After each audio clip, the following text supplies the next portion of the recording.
Shalom. Selamat pagi saudara-saudara yang terkasih dalam nama Tuhan Yesus Kristus, dan selamat hari Minggu untuk kita semua. Mari saya mau ajak kita mau persiapkan hati kita mau bersyukur kepada Tuhan buat rahmat dan anugerah yang Tuhan telah berikan dalam kehidupan kita. Kita mau memuji dan menyembah Tuhan, kita mau masuk dalam hadirat Tuhan, kita mau meninggikan nama Tuhan, sebab hanya dalam hadirat Tuhan, hanya dekat dengannya, kita memperoleh kekuatan dan pengharapan yang baru. Mari kita menyanyikan satu pujian, Besar Allahku. Terima kasih.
puji nama Tuhan. Saya percaya kita yang ada di tempat ini, jemaat GPI Hosana siap untuk memuji Tuhan. Amin. Mari saya mau ajak kita untuk memuji Tuhan. Kita mau persembahkan pujian kita yang terbaik untuk Tuhan. Kita mau menyanyikan Tuhan pada pagi hari ini. Kita mau nyanyikan satu pujian, langit dan bumi pujilah Tuhan.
Kita mau memuji Tuhan, kita punya Tuhan yang besar, Dia yang layak kita puji. Kita mau menyanyikan satu pujian, besarlah Tuhan dan layak dipuji. Mari saya jemput kita semua bangkit berdiri. Dialah Allah yang kekal, hanya kepadanya kita aman berlindung. Dialah Allah yang menyayangi saya dan saudara.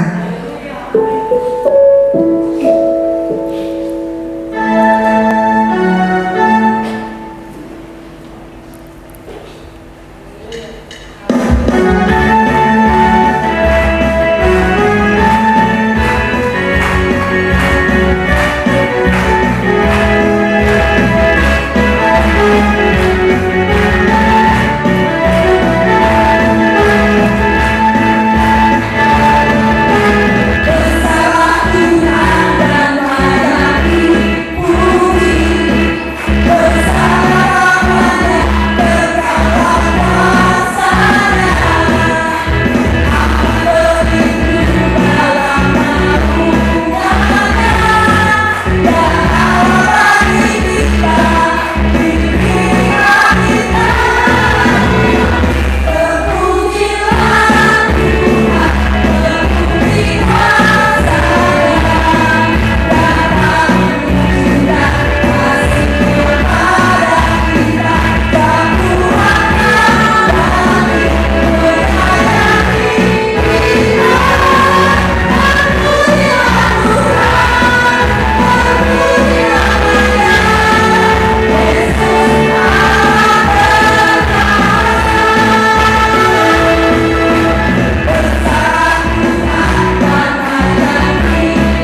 memuji Tuhan, menyatakan kemuliaan bagi nama Tuhan.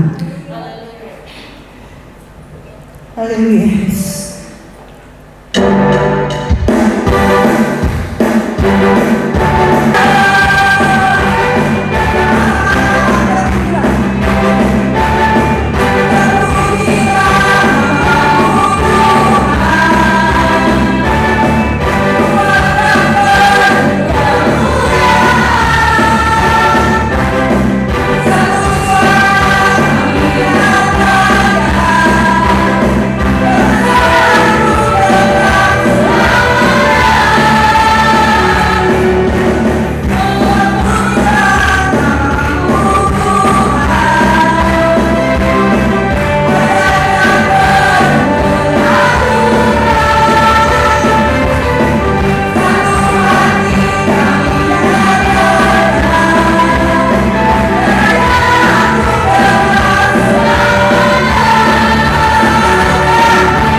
Untuk kita semua di tempat ini, untuk kita yang mau menyaksikan kebaikan dan kemurahan Tuhan dalam hidup kita, mari saya persilakan. Selamat pagi. Saya mau bersaksi. Saya hanya berlibur 4 hari di Kupang. Saya pergi di Jumat dari Mere, lalu sampai di Mere, Sabtunya kami naik ferry karena berempat. Dalam pikiran saya pasti tenang ya. Saya lagi naik jam 8 pagi sampai Kupang jam 7 pagi besoknya, 23 jam atau 22 jam kami seperti ini juga. Jadi orang bawa makan, gak ada yang makan, semuanya hanya mengangkat nasinya dan berkata, Tuhan tolong, Tuhan tolong. Gelombangnya luar biasa. Saya bilang sama suami saya, ketika nasinya mau banyak berdoa, kalau 3 saya dapat semua. Ada apa-apa selesai kita. Karena memang gelombangnya naik sampai di Makoda, sampai naik sampai atas. Jadi dia begini banting, gini banting, saudara. Jadi semua pada mabok ya. Tapi puji Tuhan kami sampai di Kupang dengan selamat dan rencananya 3 minggu ya. Saya berpikir mau kesini karena kita kebanyakan di kota dingin, dari ketemu kota panas, mataharinya ada 3 saudara, senang sekali ya. Tapi pada saat lagi bahagia suami saya pulang gitu. Saya bilang ada apa makannya saya ternyata tidak gitu. SK-nya menyala mama. Kami pindah saudara. Jadi kami pindah ke kota ND lagi saudara. Kita balik lagi ke ND. Akhirnya saya bilang jangan bercanda loh. Tidak di foto WA saya SK-nya. Saya foto jelas-jelas ya. Yang sampai Bangka Tuhannya Enda gitu kan. Tapi tiba-tiba memang benar kami pindah ya. Per 1 Juli ini sampai saya harus berkantor di ND. Tapi karena dia cuti lalu ini saya langsung bilang sama orang tua saya di sana dengan berat hati kami harus pulang. Jadi saya balik lagi hari Kamis. Tuhan baik ya. Jadi bagi teman-teman semua, kalau kami ada salah mohon dimaafkan ya. Salah kata, salah sikap, mungkin senyum kami agak sedikit sinis, maafkan kami yang mungkin karena kami capek apa tapi mohon maaf sebesar-besarnya. Saya undang suami saya sama anak-anak saya.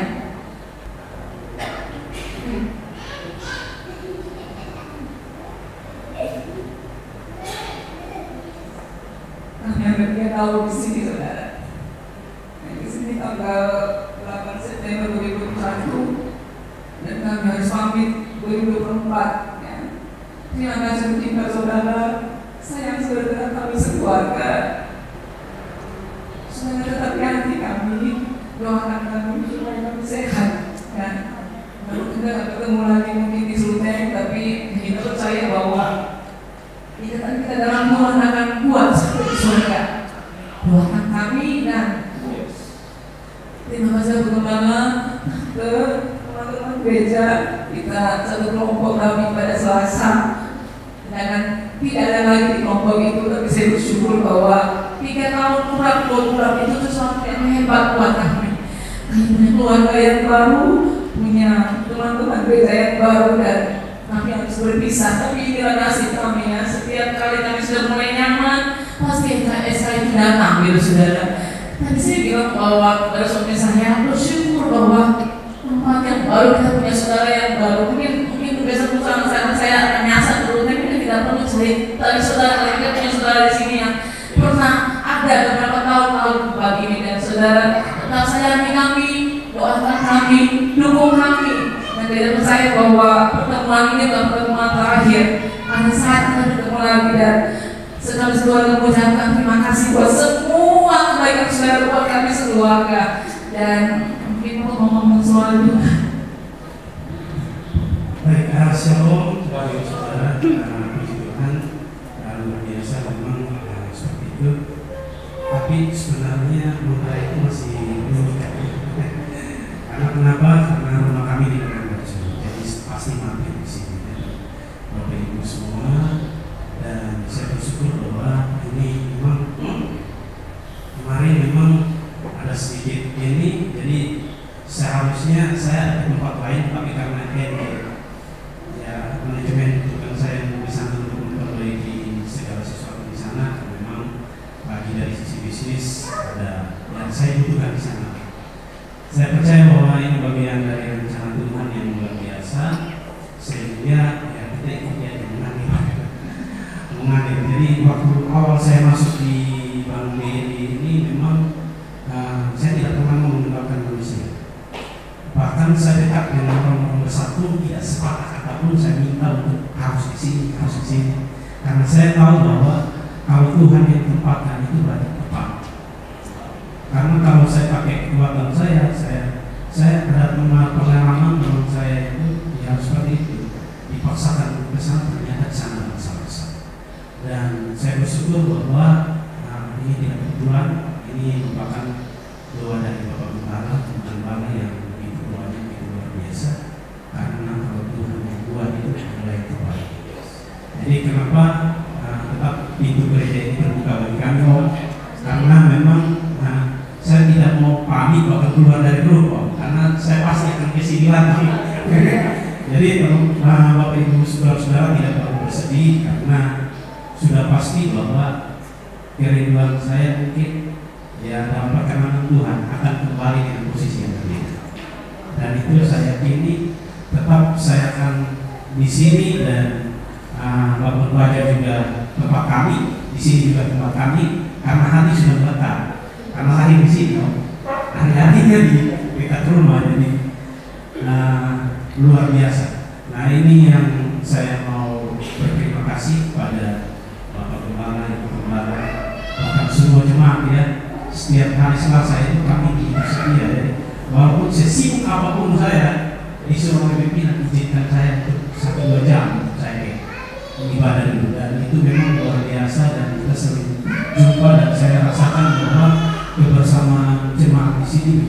luar biasa. Dan saya belum dapat ada di beberapa tempat, dan di sini semuanya punya hati yang luar biasa, dan kami diterima dengan baik, dan kami sangat bersyukur, dan kami berterima kasih kepada Tuhan bahwa dalam perkenan Tuhan mungkin dalam waktu-waktu yang depan kita bisa berjumpa lagi dengan suasana yang berbeda, suasana yang sukacita, suasana yang hangat, yang mana Tuhan buat kita semua menjadi berhasil dan diberkati oleh Tuhan. Dan kami berdoa juga bagi jemaat-jemaat di sini yang luar biasa. Ada Bapak Teori kemarin saya minta kardus di Lyon.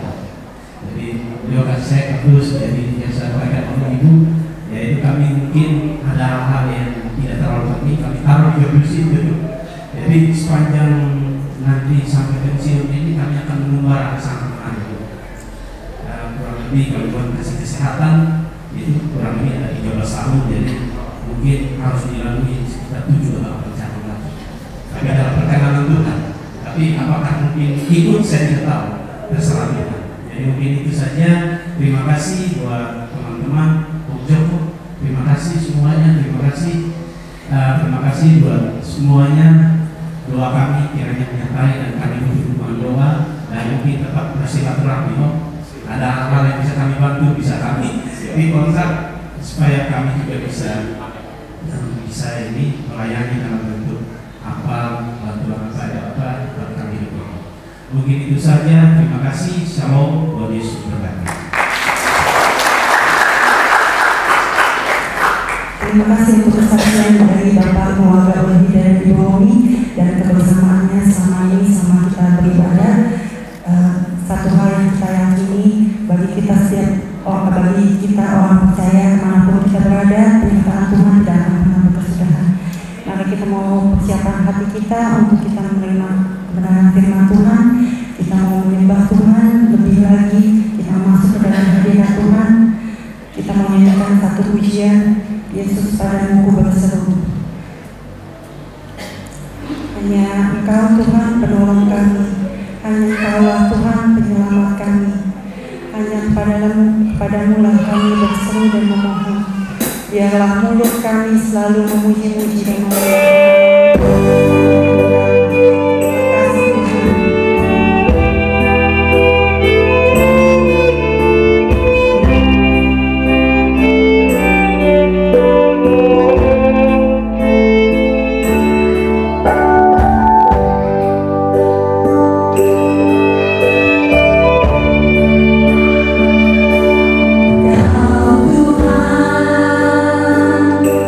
Penuh dalam hidupku.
anak-anak sekolah minggu.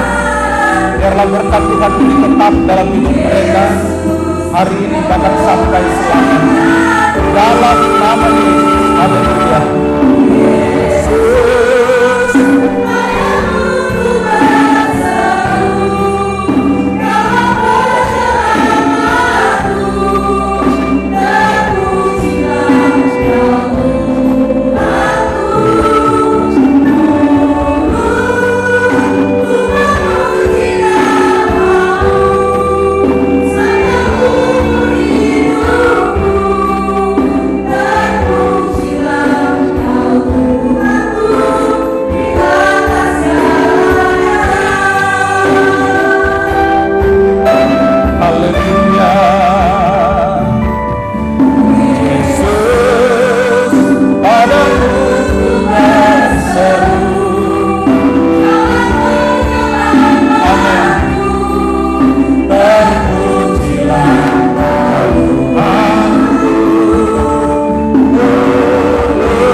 Pengakuan kami Tuhan bahwa terpujilah Engkau kekal selama-lamanya, karena memang Engkau yang layak terima pujian, penghormatan dan penyembahan kami.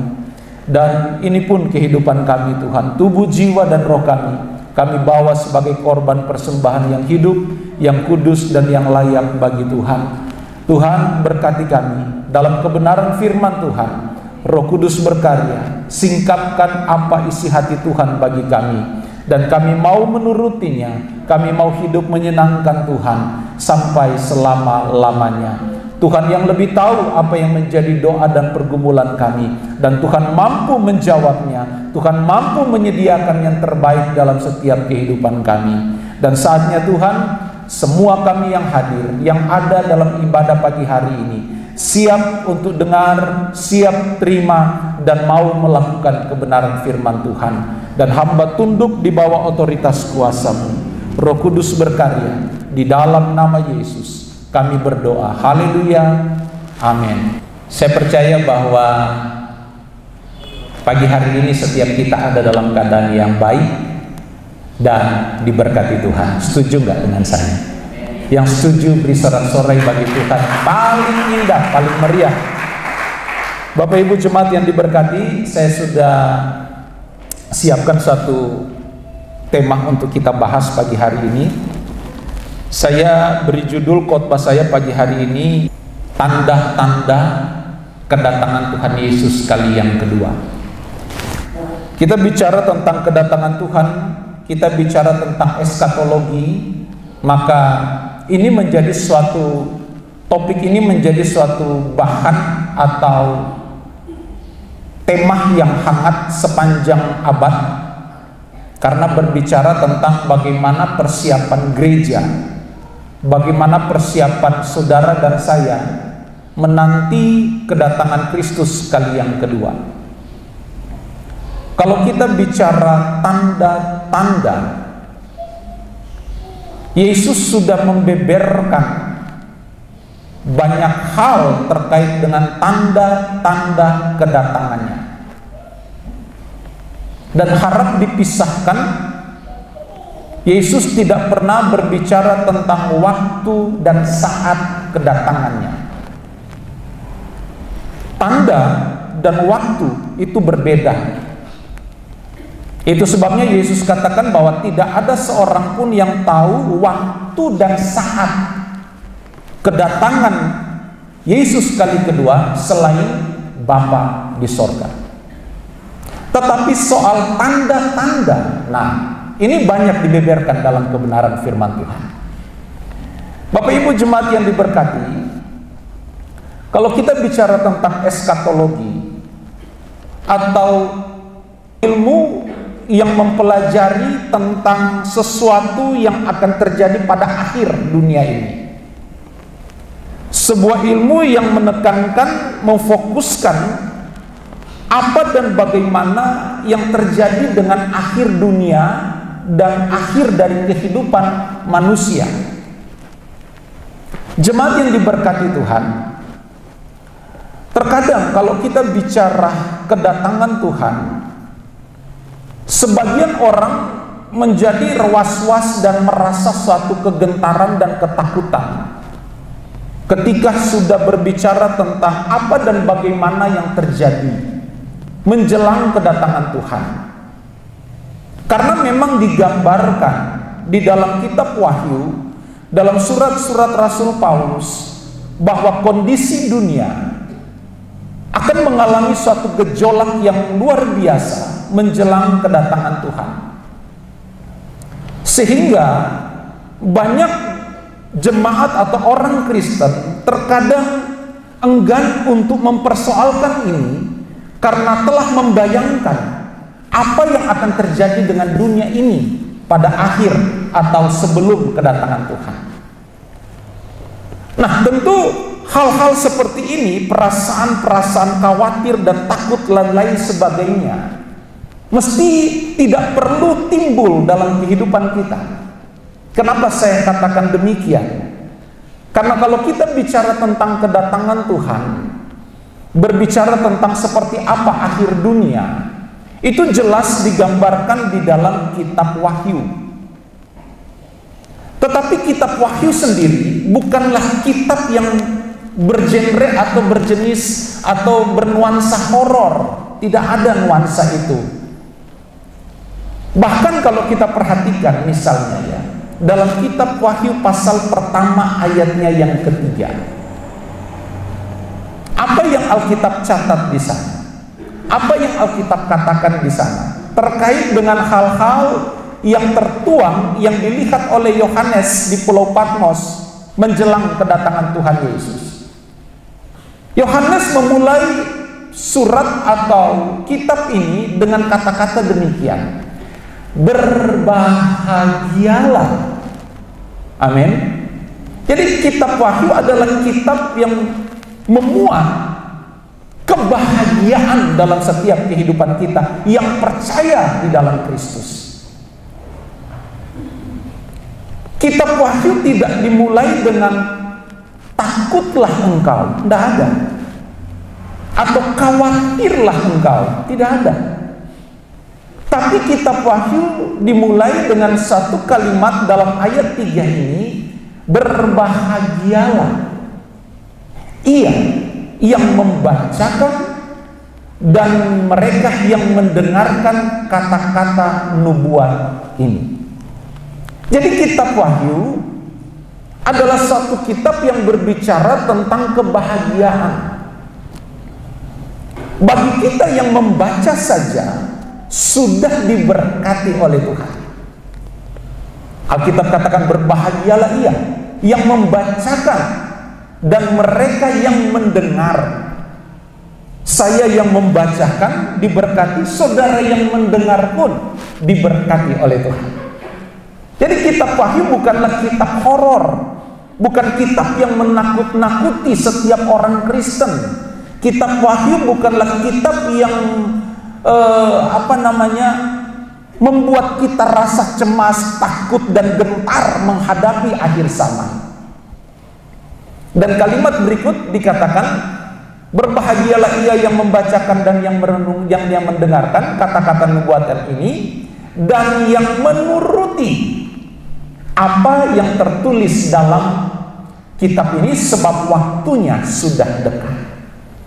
Jadi kita akan digolongkan orang yang berbahagia ketika membaca kitab Wahyu. Sudah membaca dan kita memperdengarkan tulisan-tulisan dalam kitab Wahyu dan yang menurutinya, ada kebahagiaan.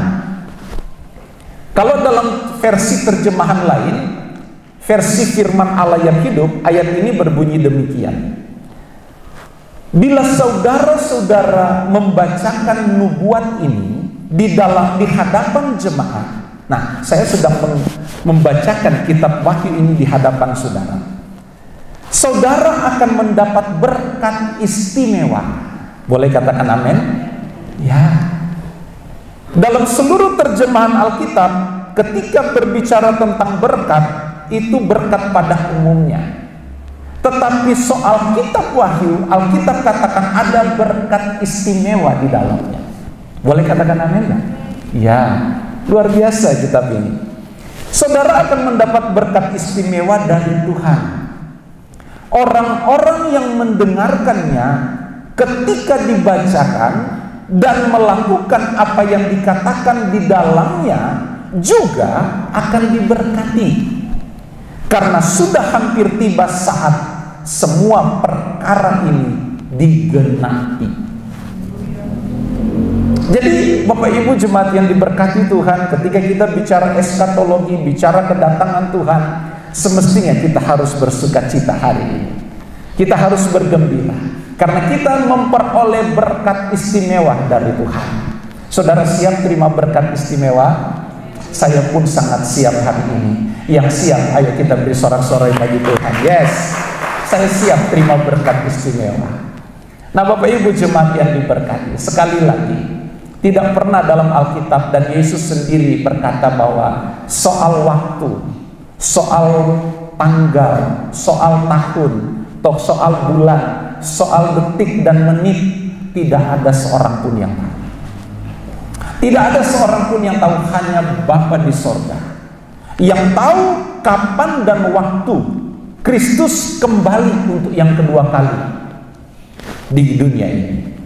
Jadi Bapak Ibu, saya mau katakan begini, jika ada seorang hamba Tuhan atau siapapun dia yang mengklaim bahwa atas dia Tuhan sudah memberikan petunjuk bahwa Yesus akan datang tahun, tanggal, dan waktu jam sekian, maka itu satu penyesatan yang luar biasa.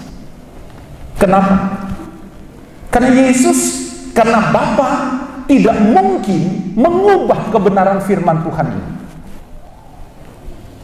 Jadi tidak ada seorang pun yang tahu bicara soal tahun, bulan, tanggal, waktu, menit, detik, tidak ada yang tahu. Jadi akan sangat menyesatkan jika ada yang mengklaim bahwa Tuhan sudah memberikan dia petunjuk, pernyataan bahwa tanggal sekian, tahun sekian, waktu sekian, Yesus akan datang kali yang kedua. Karena tidak mungkin Allah mengubah ketetapannya. Tidak mungkin firman Tuhan diubah. Nah, sekarang yang kita persoalkan adalah mengenai tanda. Kenapa ini penting untuk kita? Sekalipun saya sadar bahwa berbicara tentang kedatangan Tuhan, saudara bisa temukan pengkhotbah-pengkhotbah di luar sana yang pun berbicara hal yang sama. Tapi saya merasa bahwa ini suatu hal yang perlu kembali kita segarkan, ingatkan kita. Berbicara tentang kedatangan Tuhan, di dalam pengakuan iman Gereja Pantekosta di Indonesia, ada 17 poin pengakuan iman dari GPDI. Pengakuan iman GPDI tentang kedatangan Tuhan atau eskatologi demikian. Kami percaya gereja Tuhan yang esa, persekutuan orang-orang percaya, kudus dan sempurna sebagai mempelai Kristus, disingkirkan selama masa 3,5 tahun tribulasi, diubahkan, diangkat pada kedatangan kembali Tuhan Yesus. Pada poin 13 pengakuan iman GPDI, kami percaya Tuhan Yesus Kristus sebagai mempelai laki-laki, Raja atas segala raja, dan Tuhan atas segala tuan, yang memerintah dalam kerajaan 1000 tahun damai bersama mempelai perempuan, yaitu gerejanya. 14. Kami percaya kebangkitan orang-orang kudus sebelum kerajaan 1000 tahun damai dan kebangkitan orang-orang berdosa setelah kerajaan itu. Orang-orang kudus akan menerima hidup yang kekal, orang-orang berdosa akan menghadap tahta Allah untuk menerima hukuman kekal di lautan api. 15. Kami percaya langit dan bumi baru yang berisi kebenaran, tempat tinggal kekal umat tebusan darah Kristus. Itulah 4 poin dalam 17 poin pengakuan iman GPDI. GPDI menekankan betapa penting setiap kita harus memahami ini. Kenapa saya tekankan mengangkat hal ini pagi hari ini? Karena ada begitu banyak penyampaian kebenaran firman Tuhan terkait kedatangan Tuhan yang sudah tidak sesuai dengan apa yang Alkitab sampaikan. Contoh misalnya ini, baru-baru ini, mungkin saudara pernah dengar informasinya. Di Denpasar ada satu kelompok yang menamakan diri mereka gereja. Saya nggak perlu sebutkan gereja apa, saudara lebih mahir untuk mencari informasi. Mereka mengklaim bahwa malaikat-malaikat Tuhan datang memberikan satu pernyataan dan menyampaikan bahwa gembala sidang gereja tersebut adalah orang kudus yang sudah ditentukan Tuhan untuk mendirikan kerajaan atau langit baru, bumi baru.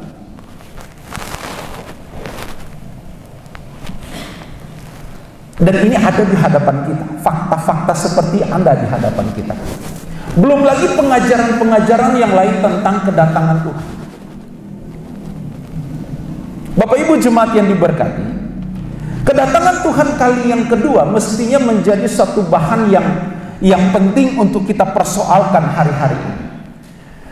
Selain di dalam Alkitab banyak berbicara tentang tanda-tanda kedatangan, Yesus sendiri ketika murid-murid bertanya, "Guru, Rabi, apa tanda kedatanganmu dan apa tanda akhir dari dunia ini?" Yesus banyak menceritakan tentang hal itu. Yesus banyak menceritakan bagaimana tanda-tanda menjelang kedatangannya kali yang kedua. Nah, Bapak Ibu jemaat yang diberkati, ada baiknya kita lihat Injil Matius pasal 24. Matius pasal 24, kalau saudara lihat mulai dari ayat pertama seterusnya itu berbicara tentang akhir dari dunia ini. Pada waktu itu jika orang berkata kepadamu, "Lihat, Mesias ada di sini," atau "Mesias ada di sana," jangan kamu percaya, sebab Mesias-Mesias palsu dan nabi-nabi palsu akan muncul dan mereka akan mengadakan tanda-tanda yang dahsyat dan mujizat-mujizat sehingga sekiranya mungkin mereka menyesatkan orang-orang pilihan juga.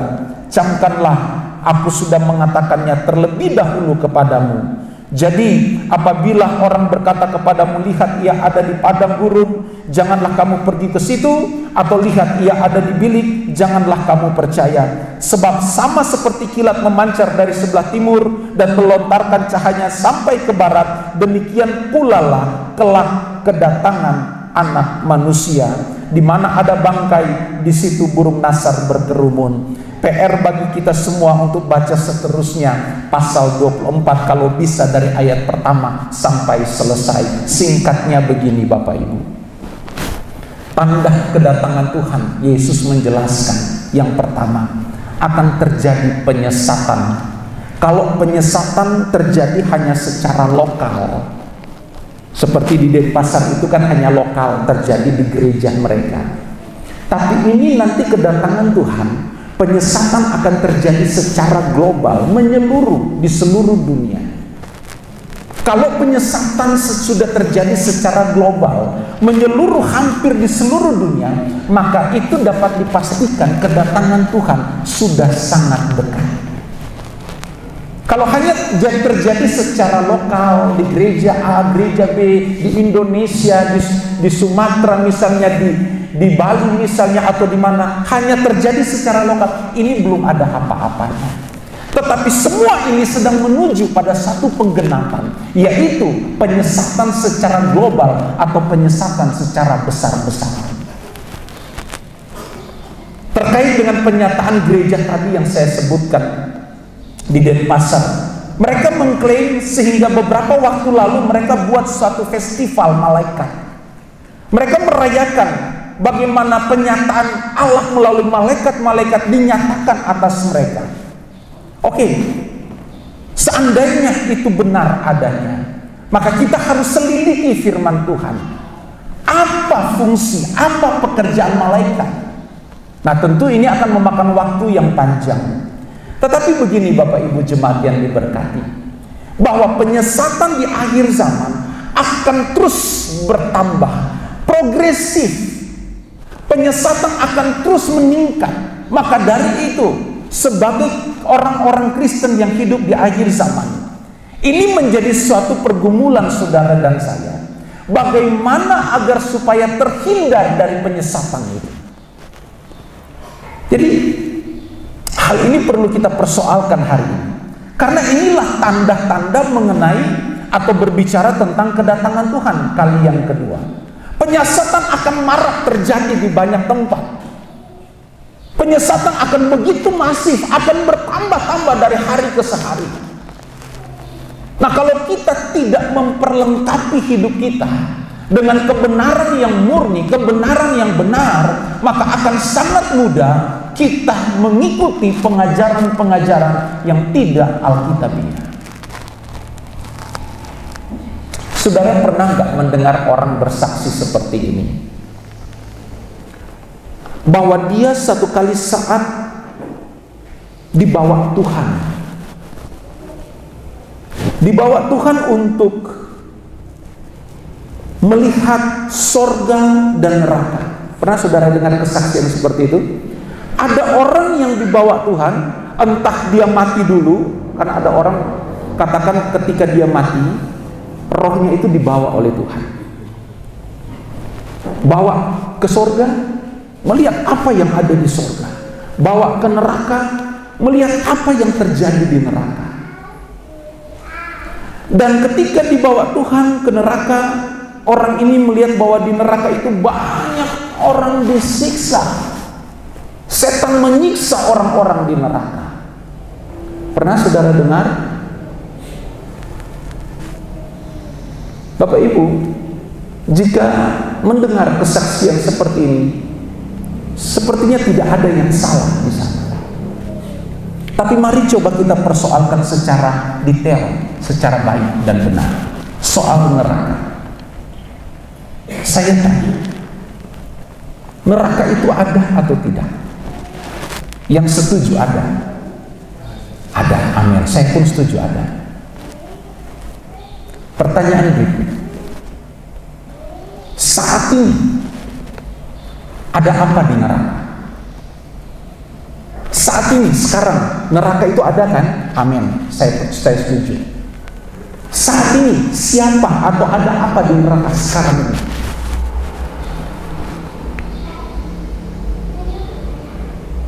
Ada orang-orang yang di luar Tuhan yang dihukum Allah. Ada setan yang menghukum orang-orang tersebut. Saya mau persoalkan tentang setan. Apa benar setan yang menghukum orang-orang yang ada di neraka? Siapa yang setuju dengan saya? Siapa yang setuju dengan saya bahwa setan yang menghukum orang-orang di neraka? Setan yang menyiksa mereka di neraka? Siapa yang setuju dengan saya? Ada yang setuju? Nah, inilah yang saya mau katakan. Banyak orang Kristen tanpa sadar, pemahaman mereka tentang neraka terkontaminasi dengan pemahaman kepercayaan-kepercayaan lain soal neraka. Setan tidak pernah ditugaskan Tuhan untuk menghukum orang-orang berdosa di neraka. Kenapa? Karena setan sendiri akan dihukum oleh Tuhan di neraka.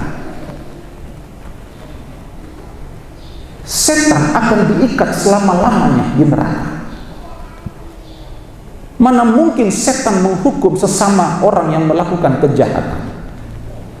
Tidak ada dalam Alkitab menjelaskan bahwa setan menghukum atau setan menyiksa orang-orang yang dicampakkan di dalam neraka. Yang benar adalah ketika Kristus datang kali yang kedua, setan dan seluruh pengikut-pengikutnya akan dirantai dan akan dicampakkan di neraka dan akan dihukum untuk selama-lamanya bersama dengan orang-orang yang tidak di dalam Tuhan. Jadi neraka orang Kristen beda. Pandangan neraka yang dicatat Alkitab berbeda dengan pemahaman neraka yang dipahami oleh kepercayaan lain. Nah, kalau kita nggak punya dasar yang baik, kita hanya bisa akan katakan amin. Kita hanya akan ikut arus. Setan yang akan dihukum oleh Tuhan di sana. Dia nggak bisa ngapa-ngapain di sana. Setan akan dicampakkan selama-lamanya. Dia akan dihukum di rantai, kata Alkitab. Dan dia tidak diberi kapasitas tugas kepercayaan oleh Tuhan untuk menghukum orang-orang lain di dalam neraka. Tidak ada catatan Alkitab seperti itu. Saya nggak tahu kepercayaan lain, pandangan mereka soal neraka seperti apa. Tapi dalam kebenaran firman Tuhan, itulah yang dicatat oleh Alkitab. Pertanyaannya kembali kepada orang yang melihat hal itu di neraka. Saya nggak tahu neraka mana yang mereka lihat. Bapak Ibu jemaat yang diberkati Tuhan, jadi tanda awal kedatangan Kristus adalah penyesatan yang akan terjadi secara luar biasa, bermula hanya terjadi dalam kelompok-kelompok kecil di daerah-daerah tertentu, tapi pada kedatangan Kristus kali yang kedua, menjelang kedatangan, penyesatan yang akan terjadi secara global, menyeluruh di seluruh dunia. Itulah tanda kedatangan Tuhan semakin dekat. Jika saudara dan saya, ketika Tuhan masih izinkan hidup beberapa tahun ke depan, Tuhan izinkan kita memiliki umur yang panjang dan melihat itu semua, betapa bersyukurnya kita. Itu sebabnya Wahyu tadi katakan, berbahagialah mereka yang membaca. Kenapa kita diajak berbahagia? Karena Tuhan sudah menyingkapkan melalui Yohanes bahwa apa yang terjadi dengan dunia, apa yang terjadi dengan manusia di dalamnya, artinya Tuhan sudah memberikan suatu persiapan dalam kehidupan kita hari-hari. Nah, pergunakanlah hari-hari ini dengan begitu indah untuk membangun relasi, membangun hubungan, belajar tentang apa yang Tuhan nyatakan bagi kita hari ini, agar kita tidak mudah disesatkan, kita tidak mudah diombang-ambingkan oleh pengajaran-pengajaran yang tidak berdasar atau tidak memiliki dasar yang benar terkait dengan kebenaran firman Tuhan. Itulah tanda. Itulah hal yang akan terjadi di sekitar kita, di sekeliling kita, menjelang kedatangan Tuhan kali yang kedua. Matius pasal 24 tadi, ayat 24, saya baca sekali lagi. Sebab Mesias-Mesias palsu dan nabi-nabi palsu akan muncul, dan mereka akan mengadakan tanda-tanda yang dahsyat dan mujizat-mujizat, sehingga sekiranya mungkin mereka menyesatkan orang-orang pilihan juga. Jadi di sini sebenarnya ada satu pesan yang indah juga bagi kita, bahwa kita aminkan bahwa mujizat itu ada sampai hari ini. Tapi jika kita tidak punya roh kepekaan, setan pun bisa lakukan mujizat. Karena nabi-nabi palsu dan guru-guru palsu, tanda mereka ketika melakukan suatu pelayanan dikatakan disertai dengan tanda-tanda yang dahsyat dan mujizat-mujizat. Jadi betapa luar biasa kita hari ini. Kita harus memperlengkapi hidup kita dengan kebenaran firman Tuhan dan mengizinkan Roh Kudus untuk menguasai hidup kita, agar kita tidak mudah terseret oleh berbagai tipu daya kuasa kegelapan. Bapak Ibu jemaat yang diberkati, waspada setiap hari ini penting untuk setiap kita, gereja Tuhan yang ada di akhir zaman. Dalam 2 Timotius pasal 4 misalnya, ini situasi keadaan yang akan ada di sekitar kita, gereja Tuhan yang hidup di akhir zaman ini. 2 Timotius pasalnya yang keempat, Alkitab katakan begini, ayat 3 dan beberapa ayat setelahnya. Karena akan datang waktunya, orang tidak lagi menerima ajaran sehat, tetapi mereka akan mengumpulkan guru-guru menurut kehendaknya untuk memuaskan keinginan telinganya. Mereka akan memalingkan telinganya dari kebenaran dan membukanya bagi dongeng. Inilah kondisi situasi yang akan terjadi menjelang kedatangan Tuhan. Situasi ini tidak terjadi di luar gereja. Situasi ini akan ada di dalam gereja. Oh, pada kemudian hari nanti akan ada banyak orang yang tidak menghiraukan lagi ajaran yang murni, ajaran yang menekankan bagaimana kita meninggalkan hidup fasik, meninggalkan dosa, meninggalkan segala hal yang tidak berkenan. Dan mestinya ini menjadi perhatian kita bersama, bukan hanya saudara, tapi kami sebagai hamba Tuhan pun dituntut untuk lebih peka dengan hal-hal seperti ini. Kami dituntut untuk lebih peka. Karena nanti saya akan sampaikan nanti di akhir ibadah. Kenapa saya katakan dimulai dari kami sebagai hamba Tuhan. Nah, jadi Bapak Ibu jemaat yang diberkati, satu hal bahwa hal yang pertama kalau kita bicara tentang kapan Tuhan datang, bicara waktu, tahun, tanggal, menit, detik, nggak ada yang tahu. Tapi soal tanda-tanda itu banyak dibeberkan. Yang pertama mengenai penyesatan. Dan saudara bisa lihat sekarang ini bagaimana ada hal-hal yang dahsyat terjadi di luar sana terkait dengan pengajaran-pengajaran firman Tuhan. Nah, Bapak Ibu jemaat yang diberkati, Efesus pasal 4 ayat 12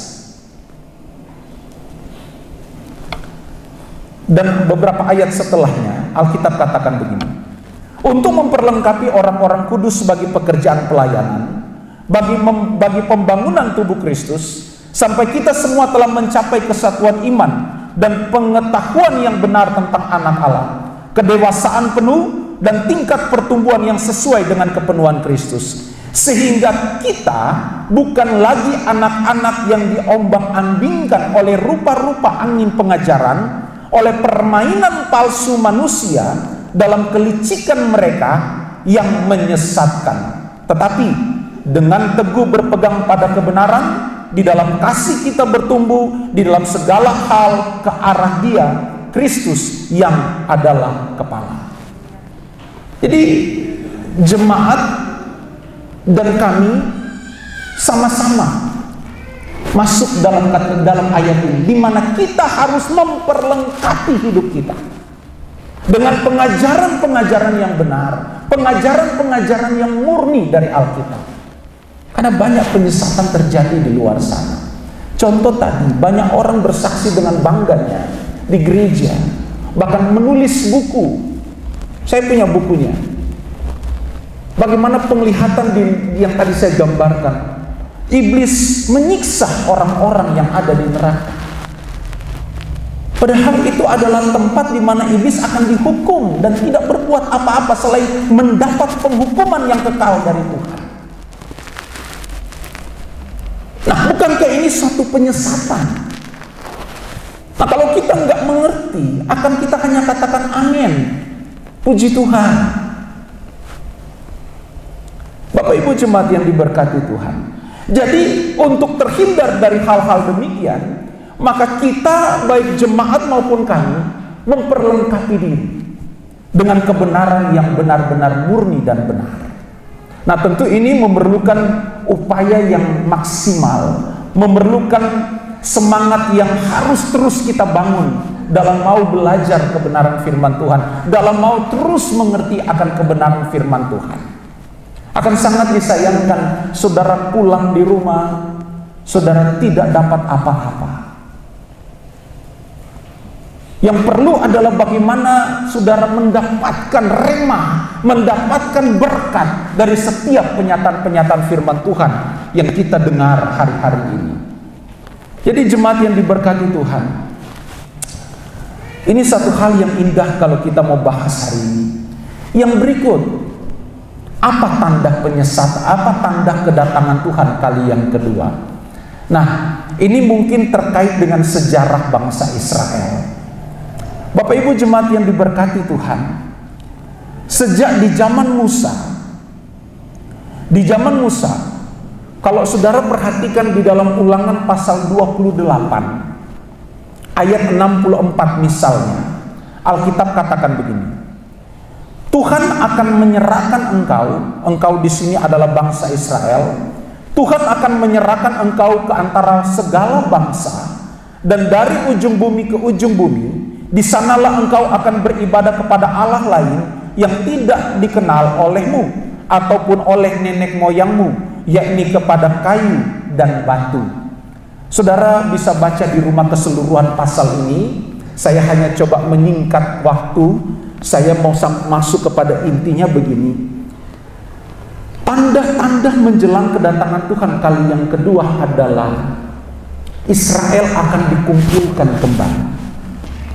Kita tahu bahwa ketika Salomo meninggal, Salomo mati, itu terjadi perang saudara di Israel. Makanya setelah itu saudara baca di dalam 1 Raja-Raja dan 2 Raja-Raja, di sana bagaimana terjadi perang sipil, perang saudara di dalam Israel. Sehingga singkatnya Israel terpecah menjadi 2 kerajaan, utara dan selatan. Utara itu ada 10 suku di sana. Dan 10 suku ini itu mereka diangkut atau dibuang. Tuhan sengaja lakukan itu karena ketidaktaatan mereka. Tuhan cerai-beraikan 10 suku ini. Dan menurut informasi sejarah, saudara juga bisa searching itu sendiri, bahwa sampai hari ini masih banyak suku dari 10 suku ini yang tidak kembali. Tapi oleh Israel sekarang mereka berupaya sudah dari beberapa tahun yang lalu, sejak Israel ini berdiri menjadi sebuah negara. Mereka sudah punya suatu program, yaitu mereka mencari di mana 10 suku yang hilang ini. Dan pada tahun 80 ditemukan ada satu suku dari 10 suku ini yang hilang ini ditemukan di Ethiopia pada tahun 80 sekian. Dan pada tahun itu Israel buat suatu hal, yaitu suatu misi untuk mengangkut mereka kembali. Mereka mengangkut kembali suku ini yang hilang. Setelah tentunya sebelumnya telah dites DNA dan lain sebagainya, dan dipastikan bahwa inilah salah satu suku Israel yang hilang. Bapak Ibu, dan program ini terus terjadi sampai hari ini, terus mereka lakukan. Dan Alkitab katakan tadi bahwa dalam Ulangan pasal 28, ketika Israel tidak taat, Allah menghukum mereka dengan mengizinkan bangsa-bangsa lain berperang, sehingga Israel tercerai-berai. Tetapi di satu sisi Allah juga berfirman dalam Ulangan pasal 30 bahwa ketika orang Israel ini kembali taat, Allah akan mengumpulkan mereka yang sudah tercerai-berai dari segala suku dan bangsa. Allah akan mengembalikan mereka di tanah yang sudah dijanjikan oleh Tuhan. Artinya apa Bapak Ibu? Ini kita bicara soal tanda kedatangan Tuhan kali yang kedua. Dan saudara bisa temukan sendiri informasi ini. Dan sudah ditemukan beberapa suku. Dan kalau ke-12 suku ini sudah lengkap di Israel, maka saya mau katakan kedatangan Tuhan sudah sangat semakin dekat. Karena janji Tuhan ini pasti tergenapi. Enggak mungkin firman Tuhan enggak digenapi. Enggak mungkin firman Tuhan tidak digenapi oleh Tuhan. Pasti tergenapi. Nah, ini terkait dengan fakta sejarah bahwa salah satu tanda menjelang kedatangan Kristus kali yang kedua akan dihimpun oleh Tuhan kembali suku-suku yang hilang, suku-suku yang tercerai-berai oleh karena ketidaktaatan mereka. Tapi pada saat Israel kembali taat, berseru memanggil nama Tuhan, Tuhan berjanji dalam Ulangan pasal 30 bahwa Tuhan akan mengumpulkan kembali mereka untuk menjadi suatu bangsa yang besar, karena memang Tuhan jatuh hati sama orang-orang Israel. Tuhan akan merealisasikan segala bentuk janjinya atas bangsa ini. Jadi saudara perhatikan bahwa walaupun Israel itu kecil bangsanya, tetapi Tuhan sudah menjatuhkan bahwa aku akan menyertai engkau. Tapi penyertaan Tuhan tidak diterima mentah-mentah. Penyertaan Tuhan harus juga diresponi dengan ketaatan bangsa ini. Jika tidak taat, Allah akan menghukum mereka.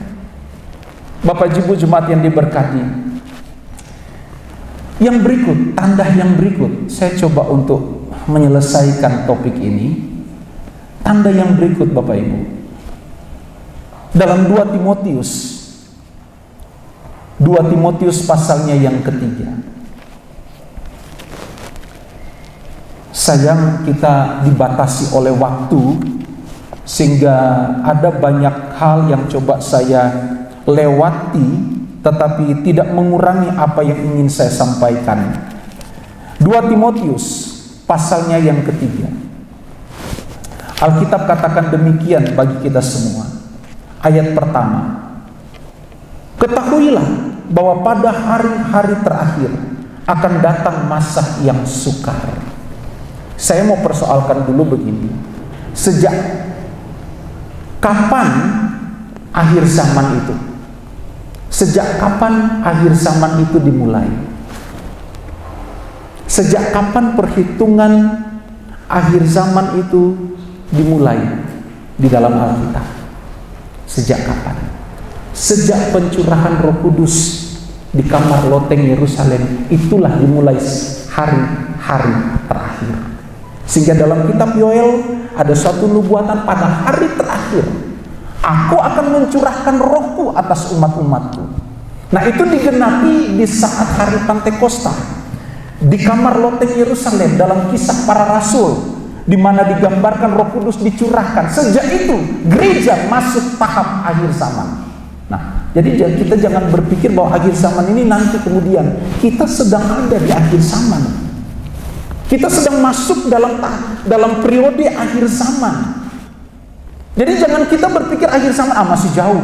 No, akhir zaman mulai dihitung ketika pencurahan Roh Kudus itu dimulai di kamar loteng Yerusalem.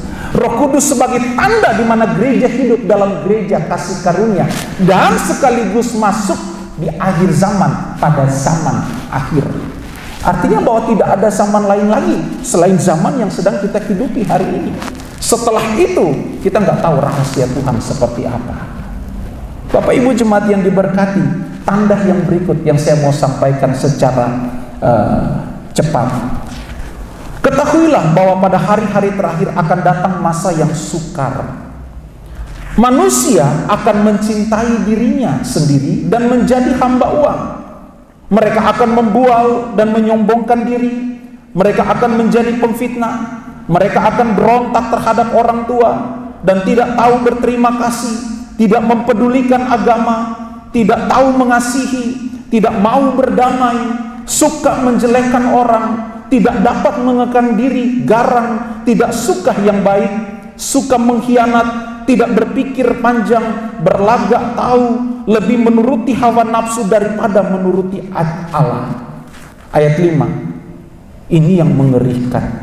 Secara lahiriah mereka menjalankan ibadah, tetapi pada hakikatnya mereka memungkiri kekuatannya. Jauhilah mereka itu. Hal-hal yang termuat dalam 2 Timotius ini bersumber dari satu sifat dalam manusia. Apa itu? Alkitab katakan manusia mencintai dirinya sendiri. Inilah hal yang akan terjadi di akhir zaman. Menjelang kedatangan Tuhan, hal ini akan semakin mahal, akan terus bertambah-tambah. Dosa mencintai diri sendiri akan memunculkan dosa-dosa yang lain. Bapak Ibu jemaat yang diberkati Tuhan, Yang berikut, tanda-tanda menjelang kedatangan Tuhan adalah ada suatu masa secara global, satu periode di mana akan kita temukan kerusakan moral yang begitu luar biasa ada di tengah-tengah kita. Karena manusia akan mencintai dirinya sendiri. Dengan satu sifat mencintai diri sendiri ini, muncul dosa-dosa yang lain yang digambarkan dalam Alkitab, yaitu apa? Menjadi hamba uang, membual, menyombongkan diri, memfitnah, dan lain sebagainya. Bapak Ibu jemaat yang diberkati, mau tidak mau, situasi ini akan diperhadapkan di hadapan gereja, yaitu saudara dan saya. Bagaimana kita menyikapi ini? Nah, tentu ini persoalan pergumulan kita, pergumulan yang tidak main-main. Agar benar-benar kita menyikapi tanda-tanda kedatangan Tuhan kali yang kedua. Sebisanya kita menghindarkan diri kita untuk tidak terjebak dengan segala tipu daya kuasa kegelapan. Tanda yang berikut menjelang kedatangan Tuhan. Saya baca dalam Wahyu pasal 11. Nah, ini yang tadi saya katakan, nanti saya akan sempurnakan di poin yang terakhir. Wahyu pasal 11 ayat 1 dan ayat 2, Alkitab katakan begini. Kemudian diberikanlah kepadaku sebatang bulu seperti tongkat pengukur rupanya, dengan kata-kata yang berikut: bangunlah dan ukurlah bait suci Allah dan mesbah dan mereka yang beribadah di dalamnya.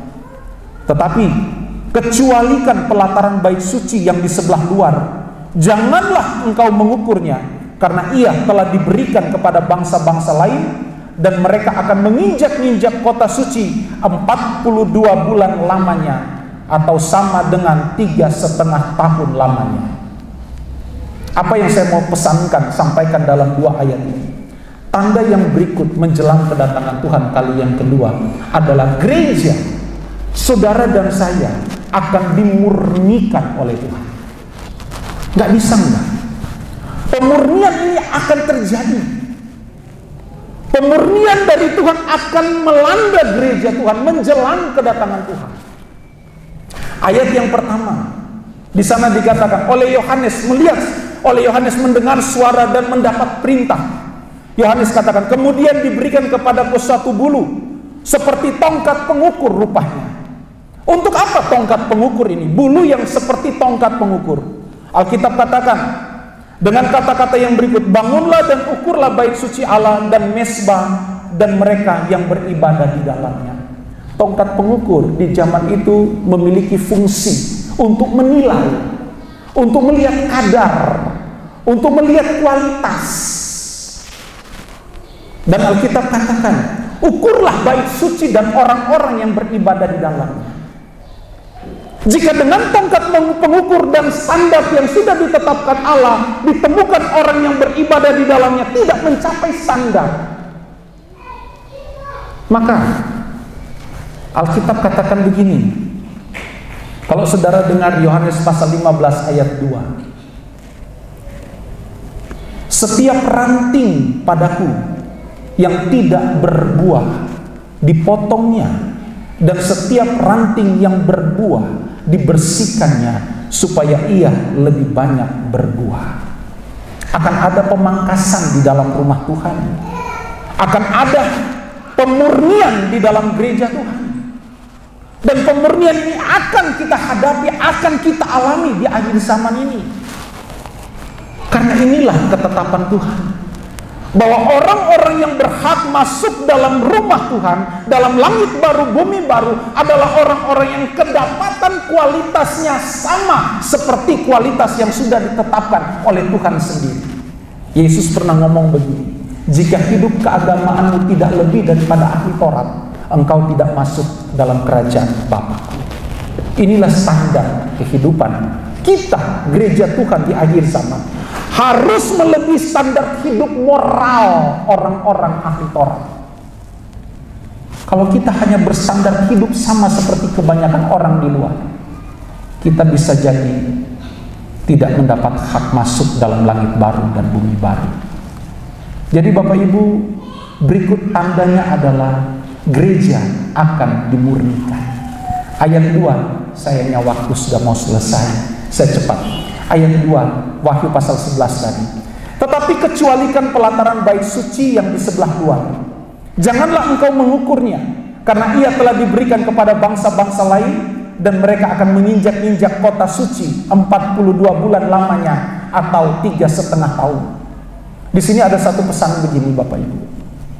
Kalau saudara comparekan pembacaan firman Tuhan dalam Wahyu 11 ayat 2 dengan Wahyu pasal 12 ayat 17,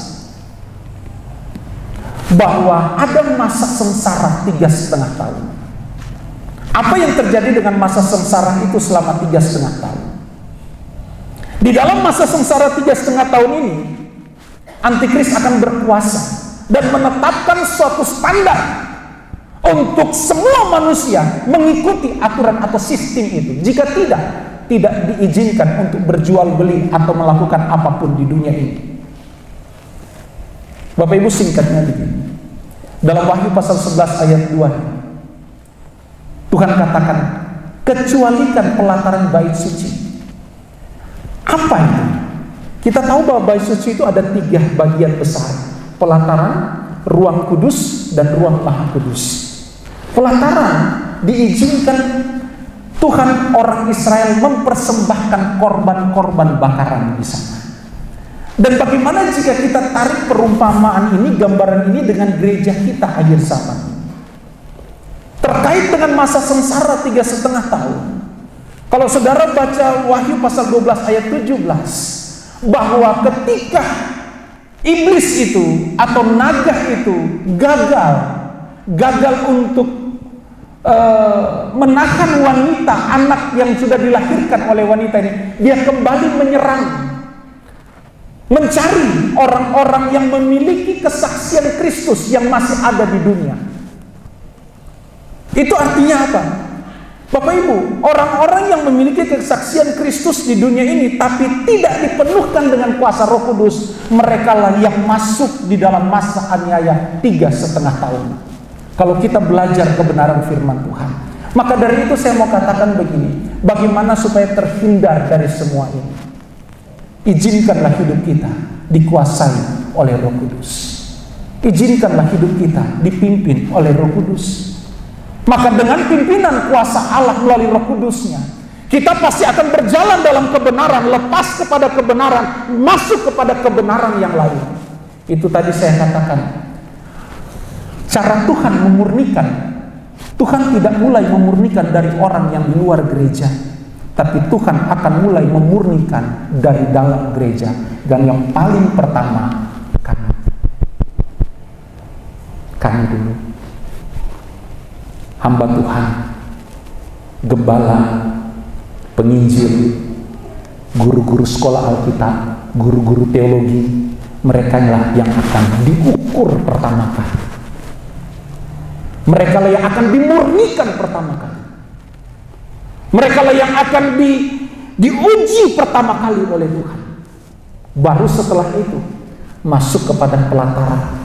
Kalau pelataran, cara Tuhan memurnikan, Tuhan izinkan orang-orang tersebut dimurnikan dengan sengsara, dengan aniaya. Kalau orang yang dianiaya masuk dalam 2,5 tahun, dia tetap bertahan di dalam Kristus, dia selamat. Jika tidak, say goodbye, bersama-sama dengan setan di dalam neraka yang kekal. Bapak Ibu, sekali lagi, kenapa saya sampaikan tentang hal ini? Untuk kita renungkan di pagi hari ini, di dalam ibadah raya pagi hari ini. Pertama, karena kita hidup di akhir zaman, penyesatan lagi marak terjadi, dan kalau kita tidak was-was mempersiapkan diri dengan hal ini, kita bisa jadi tidak akan menikmati janji Tuhan di dalam kerajaannya. Jemaat yang diberkati Tuhan, inilah hal yang ingin saya sampaikan buat kita renungkan pagi hari ini, agar supaya apa? Kita mendapat tempat yang layak, mendapat tempat yang pantas, yaitu di dalam langit baru dan bumi baru. Dan melalui apa? Allah memurnikan manusia. Allah memurnikan manusia dari pencobaan, dari pergumulan, dari tantangan. Dan yang kedua, Allah memurnikan manusia dari sikap hatinya. Maka itu Alkitab katakan, Amsal 4 ayat 23, jagalah hati kita dengan segala kewaspadaan, karena dari situlah terpancar kehidupan. Jaga hati kita di akhir zaman, karena dari situlah Tuhan memurnikan, memproses setiap kehidupan kita. Hati yang taat, hati yang berserah akan menikmati campur tangan Tuhan yang dahsyat. Tuhan Yesus memberkati. Saudara boleh tutup Alkitab saudara pagi hari ini.